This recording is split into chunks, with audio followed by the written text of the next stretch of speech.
There's one more thing that I have to talk about before continuing on from last week's episode. And frankly, I'm not sure why I skipped over this story. I think it's because, as I've mentioned before,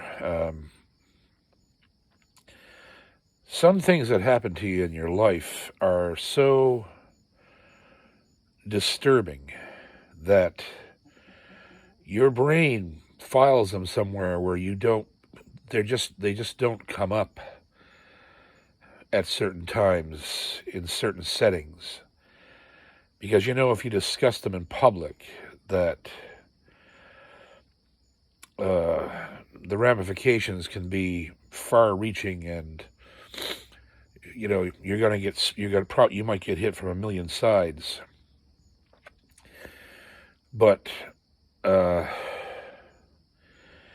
with what's going on right now in August of 2021, this story is one that I probably need to tell, and I wish I didn't have to tell it, actually. It's one of the things in my life that I wish now I hadn't done. But sometimes you do things thinking you're doing them for your country, and so you paint it with a positive and patriotic brush, and most times the brush is actually just an old stick in a bucket of blood.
So Hilda and I are driving down the road one day. It's 2006, I believe, late in 2006.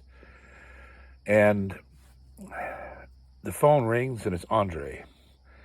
Andre was working with us then and still, and doing a fantastic job, and he was finding good things for us. And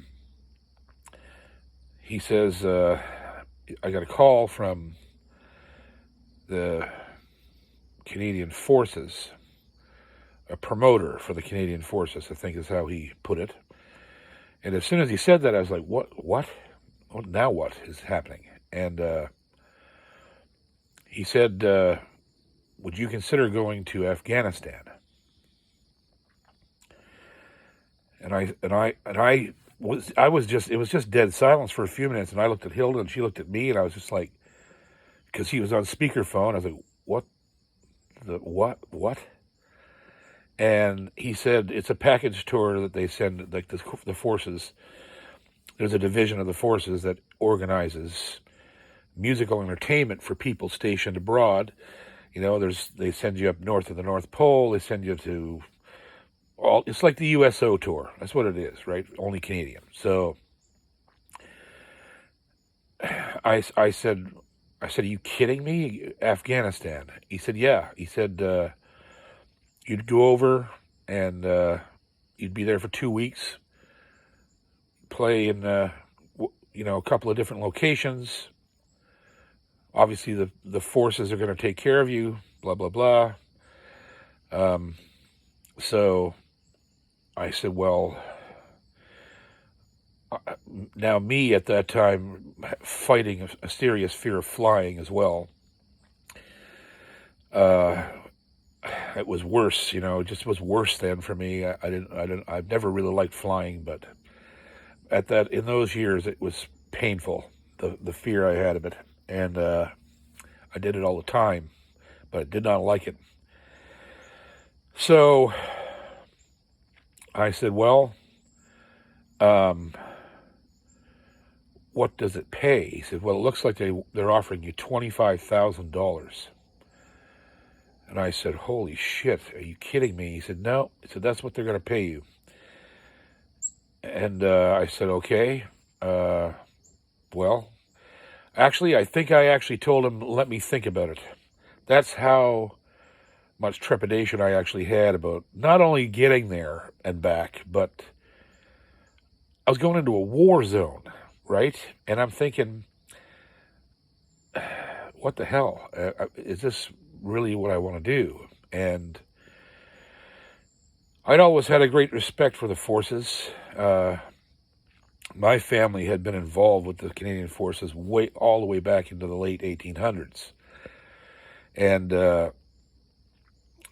so, I mean, I had no reason there was no political reason for me to say no. Because I just wasn't a political person back then at all. I'm not now either, really. And so I was just like, okay. So I thought about it for a day and called him back and said, yeah, okay, we'll take it. So the die was cast. And so what was going to happen was we were going to drive, the 1st of March, we're going to drive up to Trenton, Ontario. And actually, I'm sorry, we didn't drive up. We actually went to a hotel in Dartmouth, I think, and everyone met there. And then the forces came in a bus and took us to the airport, and we flew on a government plane up to Trenton and landed in Trenton. And we were to be there for a week. This entire process took a month. And so we went up there and got in Trenton and did rehearsals and met all these, the people that were putting this together. And so on the tour, when we got all of us in one place, I realized how many people were on this trip, and it was really cool because I met some great people. The Fables were on it, the full band. A comedian out of Montreal named Joey Elias, who was just hilarious. And this young singer-songwriter, she did a lot of cover material, but she was really, really talented. And her name was Carla Pilgrim. And myself and Hilda, and that was the musical crew. Now, the other thing that struck me as a bit odd is that I didn't realize how this was working, but there was a promoter who she's going to remain unnamed. We'll just call her the promoter. She was there and going with us all the way over to Kandahar. And I was thinking, okay, wait a second. Why would somebody who is clearly an agent, is really what she was, why would somebody put themselves through this to make this kind of a trip when there's really no need of her? We were well taken care of by the forces and organized and all this stuff. Now, mind you, maybe the forces wanted her there to be our wrangler or whatever. But I hate to say this, but you know how you meet people, and at that time, I don't feel the same way about her now, but at that time, we were both different people, and I didn't like her instantly. I knew by looking at her and how her mannerisms and the things that she was saying, that she was not there for the right reasons. She was there because She was a glory and attention seeker. That's what she was there for.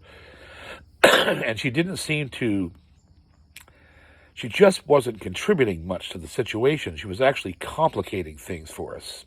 It goes right back to my, an earlier story I told about how when people get involved in a traveling band situation, no matter what it is, and they're not actually playing music, and they're not contributing to the performance and all this stuff.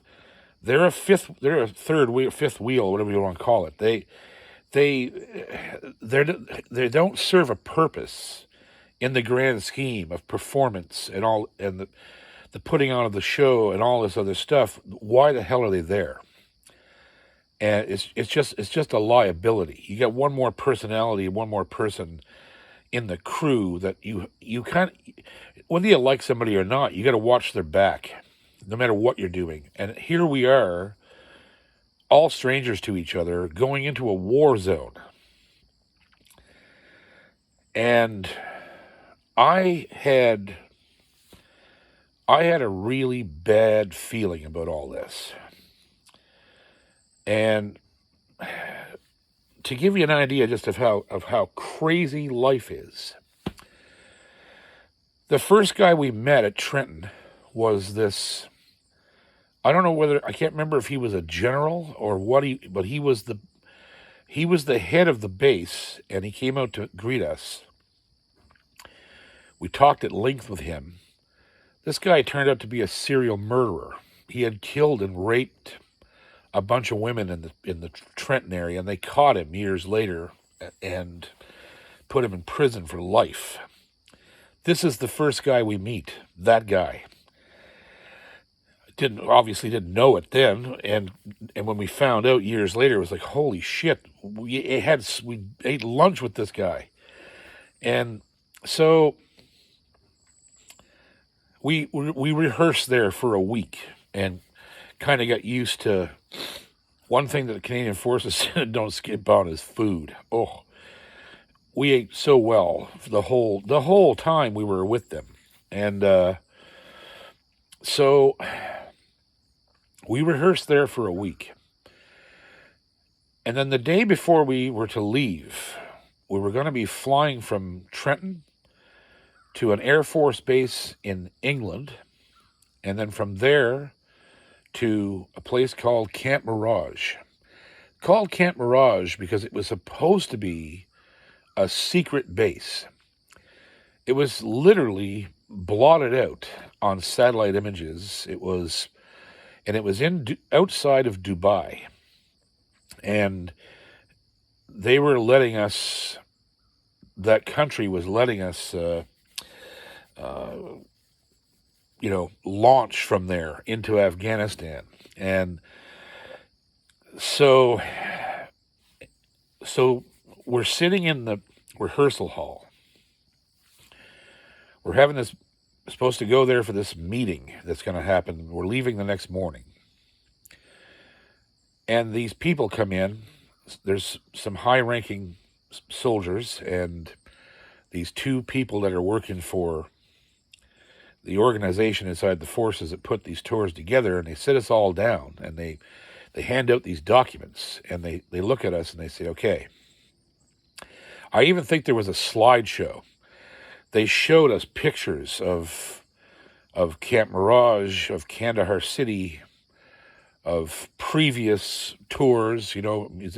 I think Matt Mingle would have been over there already, and Richard Wood, and like a bunch of people had already gone, especially from the mayor. And they chose us because at that point, the rotation was mostly Maritimers were stationed there, right? So we go through this meeting, and at the end of it, the guy stands up and says, okay, so this is your first debriefing. Now you know generally what is going to happen over there, and you have to sign these documents because you are forbidden to ever divulge anything that you see or hear there. And I was like, okay, wait a minute. What?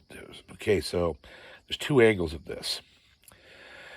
One angle is they don't want anybody talking about anything they see over there because they don't want the enemy, whoever that is, to find out something through whatever channels, through electronic eavesdropping or whatever the hell. They don't want anybody the enemy to ever find out anything that we see, because we're going to be right inside the machine, and we're just civilians, and we might say something that would endanger the mission.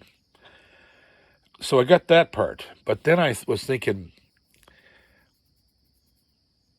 what could I possibly see over there that the other option is something I see over there that might embarrass the forces or call into question, any forces even being there. That went through my head too. So we all signed this document. Didn't seem like we had a choice. Of course, we didn't have a choice. As a matter of fact, I believe the man actually said to us at that time, now is your point of no return. If you feel you can't do this, if you have any doubt that you can't make it through this entire process, now is the time to walk away. We'll fly you home, but this is what you're getting into. And they did also explain a lot of things about what was happening over there, like the heat and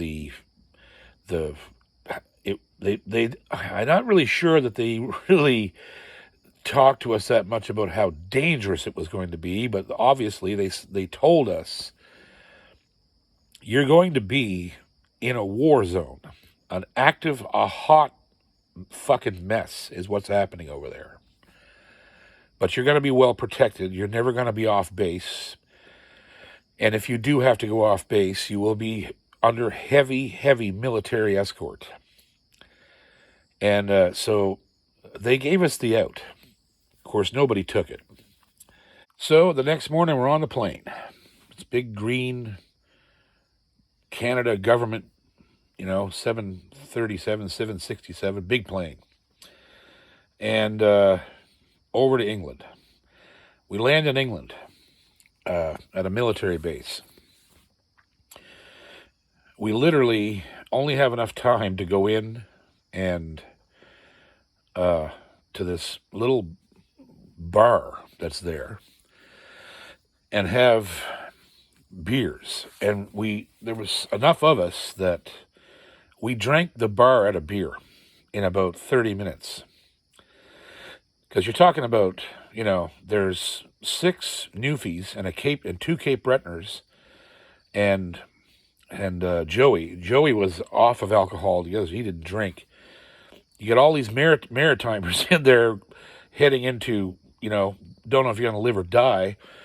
We're all just plowing beers. And it was at this point in time that they told us there's no alcohol in Dubai. It's not allowed. And because there were problems in Afghanistan with people getting, wasted drunk, you're only allowed to have 2 beers a week. They'd give everybody 2 beers. So we're like, holy shit, this is going to be rough. So we drink all the beer in the bar, get in the next plane, and off we go to Camp Mirage. So we get to Mirage. It's a beautiful place, and food 24 hours a day. The kitchen's open 24 hours a day. You can walk in there and go, I want pork chops, mashed potatoes, and gravy. They'll make you any food you want at this restaurant, at this mess hall, right? And we spent 2 or 3 days there. As it was acclimatization is what it was, because the temperatures in this place were just unbelievable.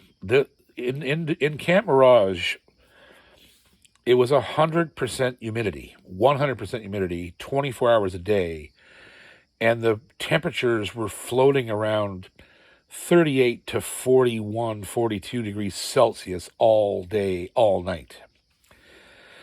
So it basically felt like it was over 50 Celsius all the time. It was just unbelievably hot. And I remember this is a testament to Yamaha guitars. I took an LX 26C Yamaha guitar, handmade Yamaha, with me. And it sat out on this gigantic pallet with camouflage netting over all our gear that was to go on the Hercules that would take us into Kandahar. And it sat out there in the sun for 3 days in this temperature in a black Hiscox flight case. And I was thinking, Jesus, I don't know how that poor thing's going to survive. And mind you, when I pulled it out of the case in Kandahar, it was still in tune. That's how tough those guitars are. So there was one thing in Mirage that I noticed that disturbed me. In between the mess hall and the air-conditioned building where we were sleeping, there was this obelisk. It was like about a 7-foot tall, elongated pyramid. And on its sides were plaques with names. And I walked up to it when I first saw it and realized that it was the names of the fallen Canadian soldiers, the men and women that we'd already lost in this conflict. And there were quite a few. I don't remember how many were on it at that point in 2007, but I'm pretty sure that after it was all over, we had lost 158, 159, but 160 soldiers had perished in this peacekeeping operation. So that bothered me. It made everything hit home. It was like, okay, I'm about to go into the place where all these people died, and they didn't die of, misadventure or, suicide, or these people were murdered by an opposing force, an opposing military force, in their attempts to, at the time, what they were claiming that we were doing over there was building roads and schools and freeing oppressed women and children. That was supposed to be the mission, right? Which, in my opinion, didn't make much sense, because we went in there initially because it was claimed that they were harboring Osama bin Laden, which may or may not have ever been true. And we're going to get to that in a second. So the day comes, finally, we're loading up, getting on a Hercules, flying to Kandahar, and we took off. We took off, and I was just amazed by this plane. It was unbelievable. It was very old, and it was just the most powerful piece of equipment I'd ever seen. It just took off so effortlessly, and away we went. And it was about, I think, 2-hour flight or something over to Kandahar, or something like that, maybe 2 or 3 hours. And we were sitting in the belly and relaxing. And now, mind you, just before we left, signal number 19, that we were getting in a bit of trouble, we all went to the quartermaster and were outfitted with combat gear. So it's this huge, heavy flak jacket, and I'll never forget it, a helmet, goggles, everything was given to us.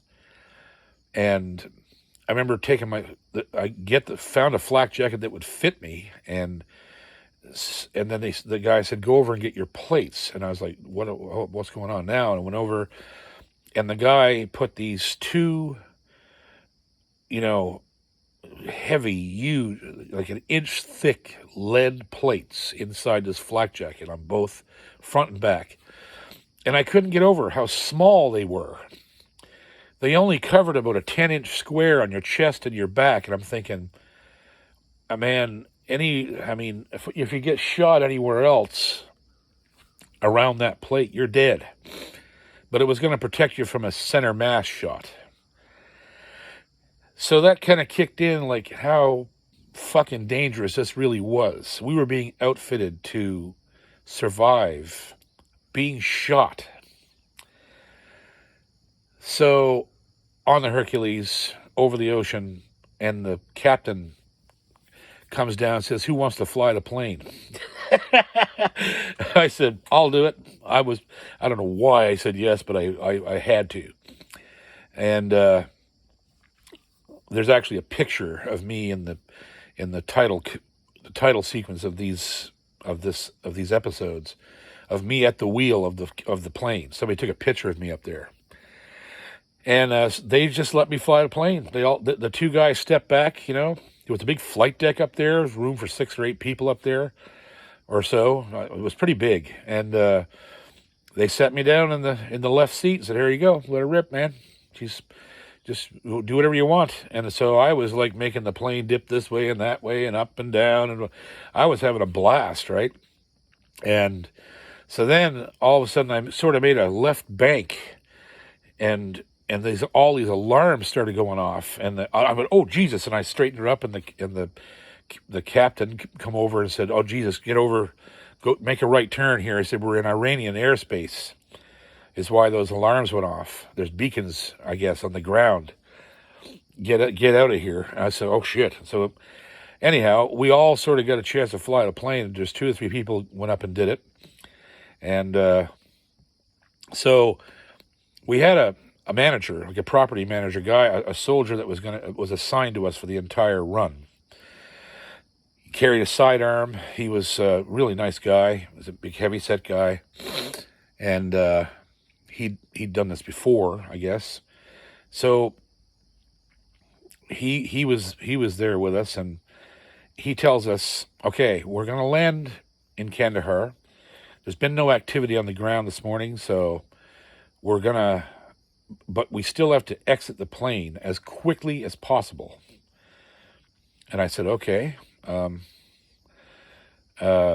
He goes, "The reason we have to exit the plane so quickly is because not only fire, we might take fire once we get on somebody might start shooting at us. Also," he said, the asphalt, it's so hot on the ground on the runway that if the plane stays there too long, it will sink into the asphalt. So I was about to see some shit that I never thought I'd ever see. So as we're descending into Kandahar, it suddenly got really hot on the plane. Really hot.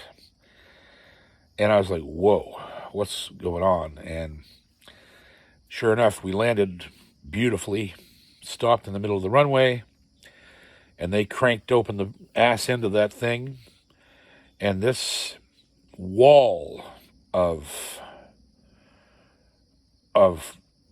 just indescribable heat came flying in there. And we're talking about a place where it runs 50 degrees Celsius with zero humidity. There's no humidity there at all. Nothing. It's just, you can't even describe it, how hot it is. And he yells out, "It's 61 on the tarmac, so run fast or you'll be sticking to the tarmac." 61 degrees on the runway, Celsius. So off we went into this it was just, it took your breath away. It was so hot and no humidity. And as soon as I hit it, I actually started to feel better. I started to feel good. My sinuses cleared out immediately.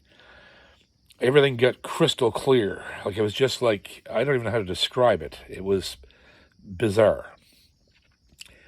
And we ran, all flak jackets, helmets, ran from the plane into this compound where this, like, a bunch of trailers and stuff, and they brought us into this office where the general, the commanding officer of the base came in, and he told us a bunch of things. He said, well, it was actually pretty fucking scary. So we're all in this sort of a command center with the CO of the base, and he sits us all down. It's air conditioned in there, and he goes, "Welcome to Kandahar." He said, "These are the things you'll need to know to survive."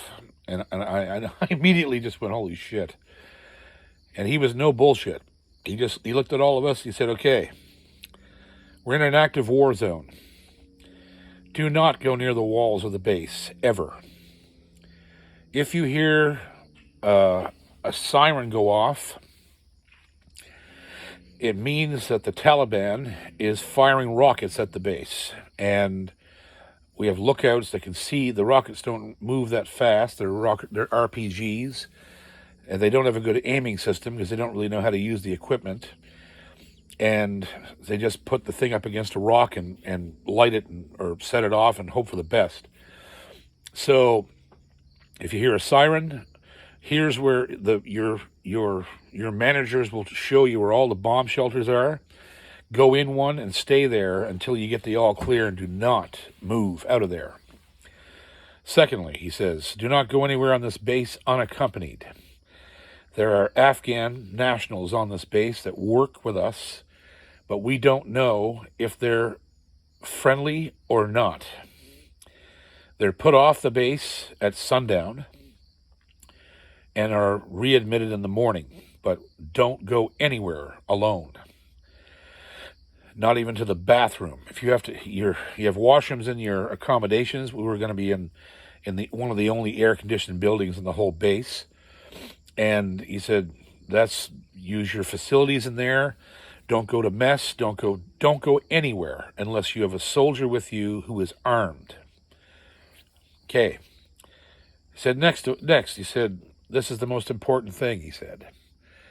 You are required to drink at least 6 small bottles of water every hour. Every other bottle, you put a half of an envelope of Gatorade powder in it. You're going to be issued a big bag of these little packets. And they had given us soft, camo hats, army camo hats, and there were little loops and stuff in there, and you could put those packets around your headband. He said, you must watch your pee continually. He said, if your pee isn't clear, drink more water immediately, like chug a liter of water immediately with the Gatorade in it. He said, once your pee turns yellow here, we can't save you. You might die. It means you are dehydrated. Your body will start to shut down. And we may not be able to get you hydrated enough to even transport you out of here. So you have to watch your pee. Your pee has to be clear at all times. And if it even gets a tinge of yellow in it, you have to start drinking water, just continually drinking water until it's clear again. And if it gets past a certain point, you might not make it out of here. Okay, so we're starting to get into the crazy shit now. Then he goes, you may have heard rumors and legends about an arachnid here called a camel spider. And I said, I love spiders, so I was like, I want to hear about this. So anyhow, he said, they're not venomous. He said they get to be about the size of a cheeseburger. And he said, don't eat them.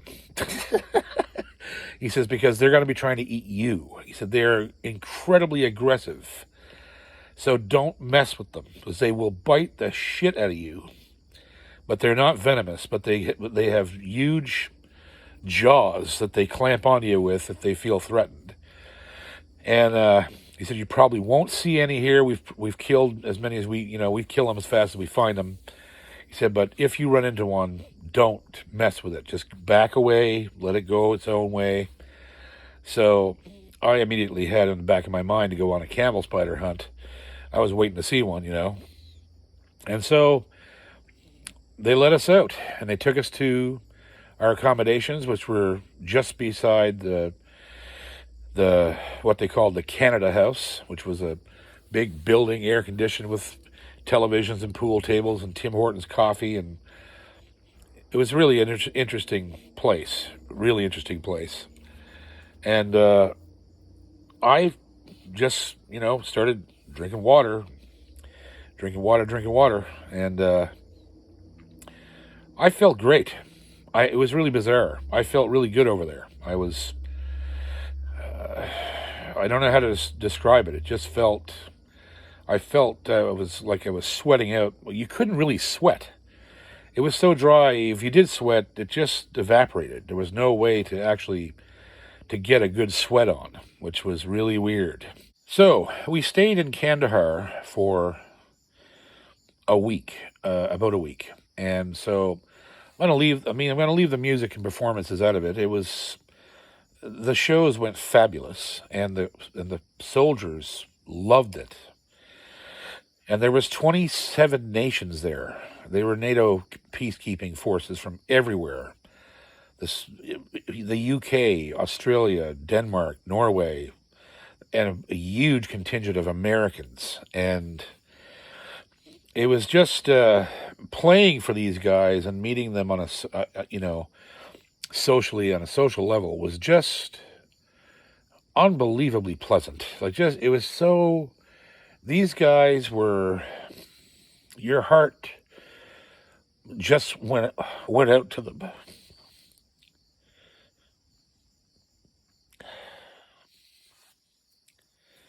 It was hard. I started hearing stories about, what was really going on there. And it's hard to believe that these guys could survive in what they were doing. One of the first things that was told to me was, an American soldier looked at me one day and said, because there was a whole bunch of Americans, used to come over to Canada House. There was more Americans in Canada House than Canadians. And they loved us, they really did. And you see them there all the time. They come over and visit and get coffee and hang out with us. And they were just good people. And the first thing, an American soldier looked at me one day and said, he said, this war this is a drug war. I mean, what? He said, yeah, this has nothing to do with terrorism or any of those things. It's a whole bunch of nations trying to gain control of the poppy fields here. Afghanistan is a supplier of 80% of the world's heroin and opiates. And he said, and then the same day, there was an announcement made that came over the wire to us that the UN had offered the Taliban they offered Afghanistan to buy all of the poppy fields from them. So the drugs could be used for AIDS drugs in Africa. And they offered these people billions of dollars. The Taliban said, fuck you. You're invaders. We're not taking your money. We don't want your money. Piss off. And so it was, ultimately that's what it was over, because that's where the Taliban got all its money. That's where It's just it was so generated so much money. Holy crap! Like, and I just after you met some of these guys, you started to see the futility of our presence there, and it was very, very upsetting.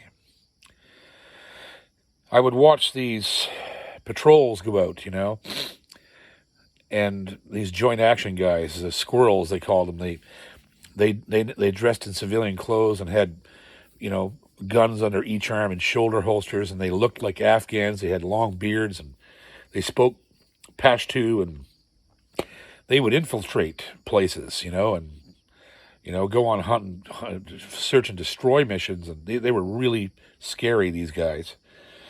And I would see these patrol. They would get a bunch of soldiers in an old beat up Nissan pickup truck, and go on patrol all around the base in these pickup trucks. 8-10 guys and some Afghans with them as guides, and they were doing that all the time, and it was just like, holy shit, this is bizarre. It's like it's the most bizarre thing I've ever seen. And I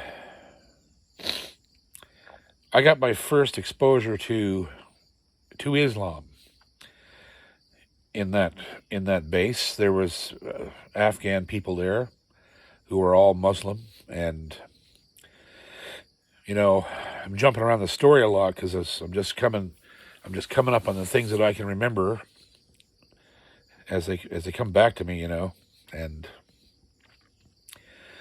remember being somewhere on the base, and with our manager was with me, and these I'll tell you how it started. I was out back of the building. There was a place, there was shade out the back of our accommodations. And I'd go out there early in the morning and smoke and have coffee, get some coffee from we had coffee in Canada House.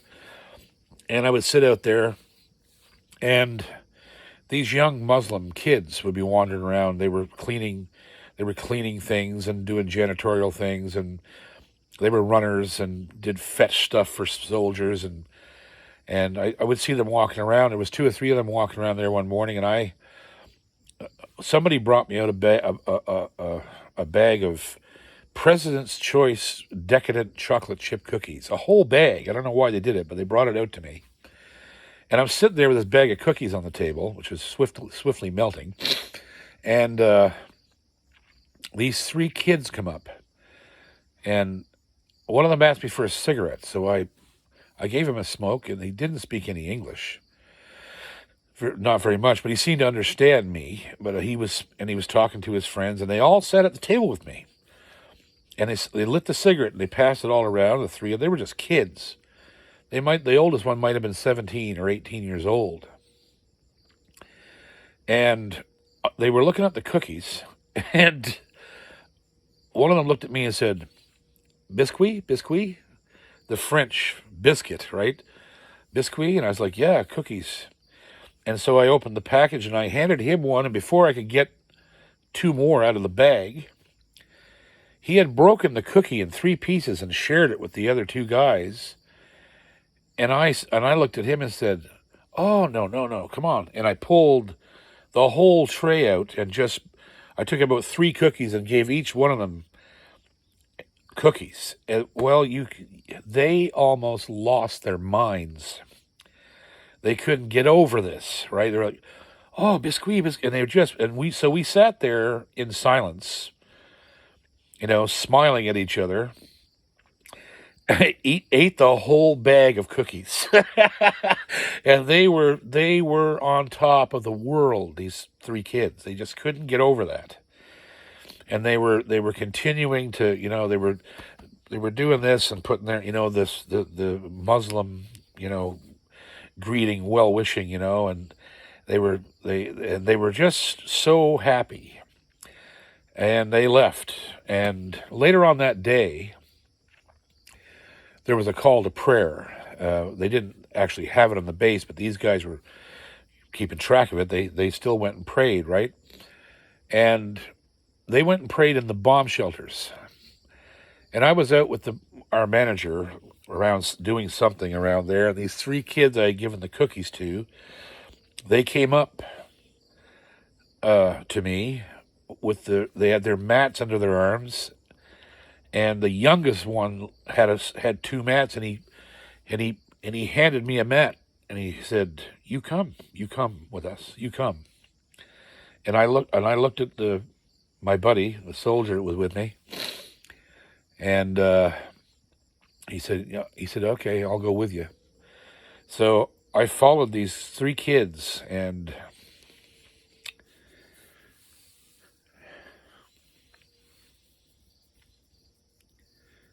we went into a bomb shelter.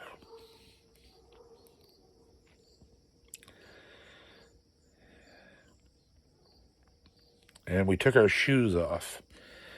And the little fellow was showing me what to do. And it was dark in there. And we put our mats down, and he showed me how to pray with them.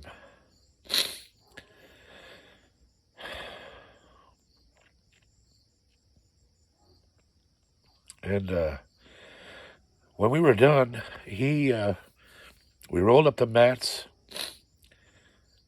We walked out of the shelter, and the youngest one looked at me and said, "You save us."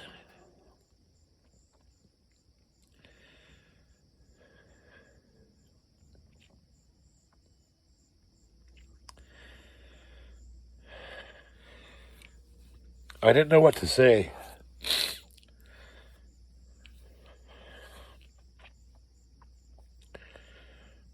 You save us. What do you say? And they all hugged me, and they left. And our managers, our bodyguard, he looked at me and said, "I never saw nothing like that before." And I said, "No, me neither." And it was an eye-opener. It was an eye-opener to see that there was a certain part of that population, probably a large part, that were in desperate need of assistance. They didn't want to live the way the Taliban was forcing them to live. It was just a lot of bizarre things going on over there, and so there were funny things too, but not funny. One guy said to me one day, he says, "I walk the wall every other day with my buddy, as a lookout." He said, "The other day I was out there and I saw this guy's fucking a goat." And I said, "Get out of here." He said, yeah. He was just plowing it right out in the field there. And I was like, "Come on." And he's like, "Come up with me." And this is the thing. We had all these rules over there, but the soldiers were confident in their ability to protect us. So they were letting us do shit we were not allowed to do. And so I indeed ended up on the wall at about 6 o'clock in the morning looking for some guy having sex with his livestock. And instead, I saw a man and his son. There was a big pool there was a cesspool out there. And it was full of human excrement and everything else. And I saw this guy with his son coming to the edge of the cesspool. And they brushed away all the floating shit and everything else that was there. And they filled up a container with water. And they were drinking it. Like, that's how fucking desperate it was over there for those people. It's just, I don't even know how to describe it. There's no there's nothing that you can say that will ever adequately paint that picture of how hard those people were living. No food, no water, no nothing. And, the average age over there for a man is 40 when they die. And then the really ugly stuff started to hit. I started to ask questions, some serious questions, because I could see that things were just messed up. Like this was not what you'd call a standard war, and it just didn't seem like you were readily able to see any progress in what the mission was, right? How do you measure what's being achieved, right? And some of the soldiers started talking to me, and they were saying, the problem is the ROE here, the rules of engagement. And I said, well, what are they? He said, well, we're basically not allowed to fire at anybody who's not holding a weapon. And I said, what? He said, that's how we're getting killed over here. I said, I don't understand. And he said, well, we're driving along. The Taliban has come to this farm, given the farmer a weapon of whatever they have, either whether it be a gun or a rocket launcher or whatever, and they say to the farmer, when you see the white men coming, you fire this weapon at them and kill as many as you can, and then you throw the gun on the ground. They won't be able to shoot you. And if you don't do this, we're going to come back and murder your family right in front of you. So you better do it, or your wife and your kids and your lives, we're just going to come back and kill all of them. And so these farmers have no choice but to... So they're out in the field working the poppy, and a convoy goes by. And if an IED doesn't get the convoy, this farmer up with a gun and starts firing and shooting at people, and then throws the gun on the ground. And by the time the soldiers have figured out where the shots are coming from and readied their weapons, they're looking at a guy holding a pitchfork or a hoe or a shovel, and the gun's down in the weeds, and they can't do anything about it. So the Taliban was forcing all these civilians to fight by proxy, which was incredibly horrendous that this is how things were done, Another story they told me is that they were in convoy one day, and there was they had a big armored vehicle in the front that had a huge cannon, a turret, I don't know how big this thing fired. It fired a massive shell. And some Taliban guy just jumped out from behind these rocks and started shooting at the tank. And of course, the bullets were bouncing off of it. And the tank driver radioed back to the CO and said, "What should I do? This guy's shooting at us," to no effect. And the CO was like, "Shoot him." And so all they had ready was this cannon. So they turned the turret around, shot this guy at point blank range. He was only like 40 or 50 feet away, shot him with this cannon, and obviously just vaporized him. There was nothing left to pick up. And that's how crazy it was over there. Just insanity. It was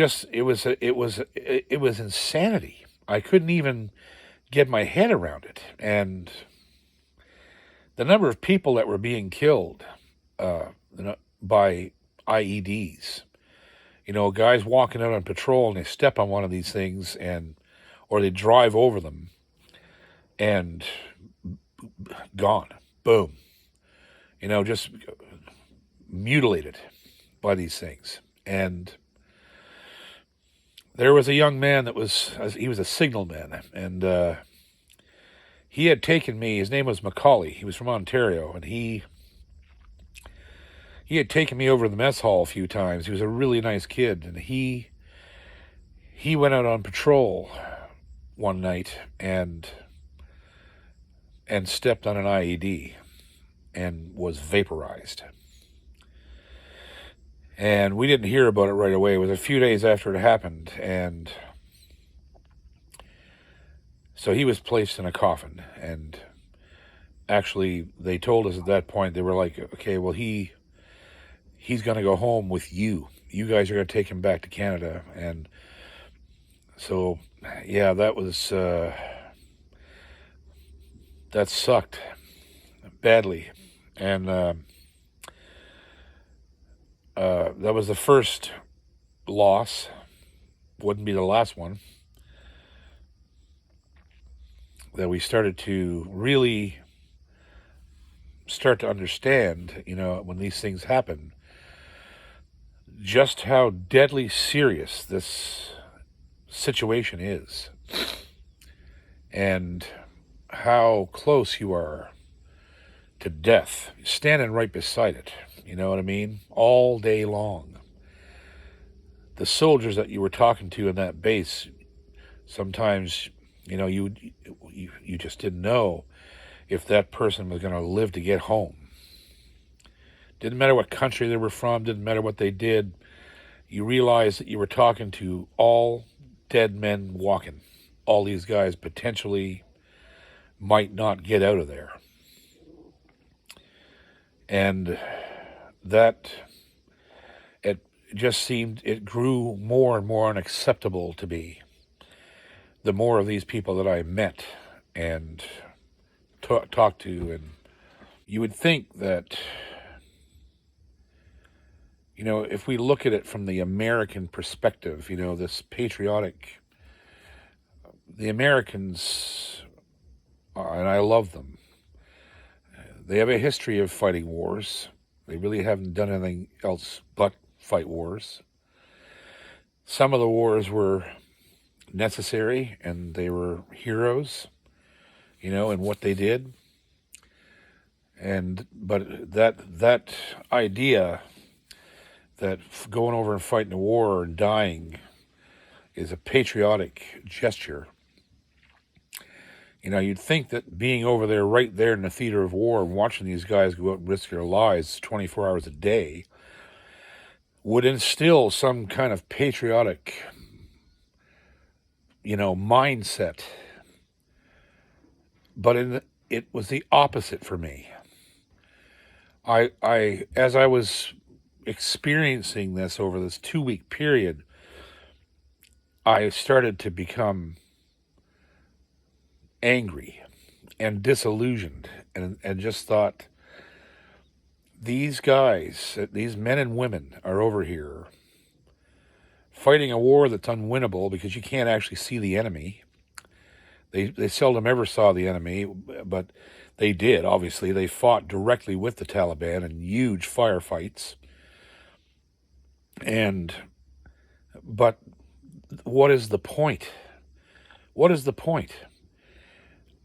There's a reason why they call Afghanistan the graveyard of nations.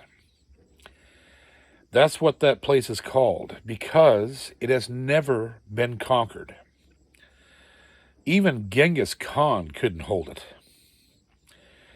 it. It's a tribal system, and it still is to this day, the tribal system of warlords that fight over territory and poppy crops and all the whatever resources there are there, which are very few, to be honest. And it's the terrain of the country makes it impossible to hold it. And so I realize, we're at the end of this episode already. There's going to be a part 2 to this next week, because there's no way to tell this story in an hour. So I was looking around and just thinking, why are we sacrificing our soldiers for this? And I just kept thinking about those plaques on that cairn back in Dubai. And I was like, there's going to be more names. There's one more now. Macaulay's name's going to be on that plaque, on that cairn. And why? What was the point? To build some roads and some schools and to, try to install democracy in a place that has no knowledge of it or no interest in it. It's the oppression of the radical Islamic regime, the Taliban. That's one thing. It's fine to try to beat that out, but I could see, because I was seeing the countryside and seeing the infrastructure, there was none. And I knew, just standing there looking at it, I was going, well, if they do manage to build a road from here to Kandahar city, or a school over there, or liberate these children or these girls and all this, it's not going to last. We can't stay here forever. And as soon as we leave, it's just going to revert back to what it's been for 50,000 years. It's a group of powerful tribal leaders who are continually fighting with each other over control. And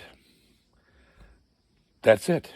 That's why we're here. That's why we're here, and that's why these soldiers are dying for something that will never last past our point of exit. And boy, was I right. I saw that, 14 years ago. I saw that was the truth. And it was proven out this last week. As soon as the Americans said they were leaving, Taliban came right back in, took over the whole country in 7 days. It makes me angry.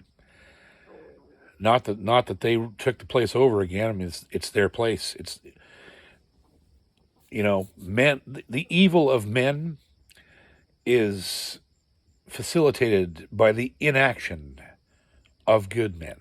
That's what it is. So if the Taliban can exert that much pressure and take over the entire country, it's because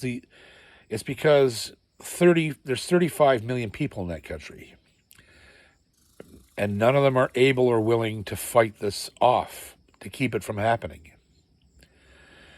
Maybe a lot of them agree with it. Maybe a lot of them want to live under strict Sharia law and have women, oppressed and silenced and uneducated, and whatever the case may be. I don't know. But there's 35 million people there, and there can't be that many Taliban. If they accept this rule by their inaction. So we leave them behind, those poor people, all of them, even the Taliban themselves. Those people they're misguided. They don't understand what Islam's really all about. They understand one aspect of it, and it's the wrong aspect. I've met all kinds of Muslims, and they were beautiful, kind-hearted people.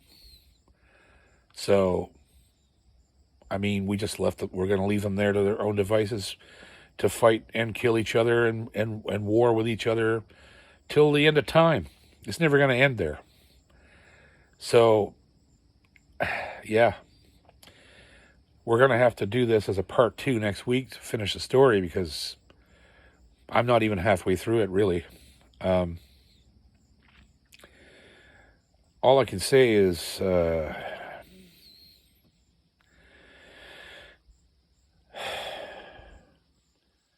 all the places in the world, after seeing the Afghan people up close and meeting them and talking to them and touching them and seeing who they really were. I'm talking about the men and women on the ground, the people that live their lives there, try to survive, Of all the places in the world that deserves peace, Afghanistan is one of those places. but I don't think it'll ever get it.